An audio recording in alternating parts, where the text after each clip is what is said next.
ভারতের স্বাধীনতা আন্দোলনের ইতিহাসে একজন নেতার নাম আজও আলাদা করে উচ্চারিত হয়। নেতাজি সুভাষচন্দ্র বসু। 1897 সালে ওড়িশার কটক শহরে তিনি জন্মগ্রহণ করেন। মেধাবী ছাত্র হিসেবে তিনি ইন্ডিয়ান সিভিল সার্ভিস পরীক্ষায় দারুণভাবে সফলতা অর্জন করেন, কিন্তু ব্রিটিশ শাসনের অধীনে কাজ করতে অস্বীকার করে স্বেচ্ছায় চাকরি ছেড়ে দেন তিনি। কারণ তিনি বিশ্বাস করতেন স্বাধীনতা শুধু আবেদন করে পাওয়া যায় না, এর জন্য প্রয়োজন শক্তিশালী সংগ্রাম।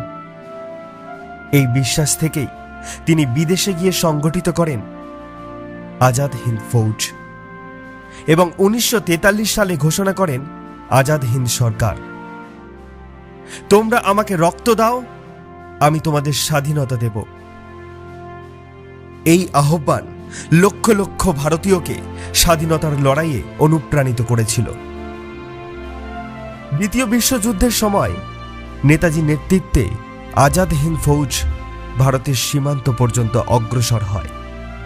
1945 সালের পর নেতাজির অন্তর্ধান আজও ইতিহাসের এক রহস্য, কিন্তু তার সাহস, দেশপ্রেম ও আদর্শ আজও প্রজন্মের পর প্রজন্মকে পথ দেখায়।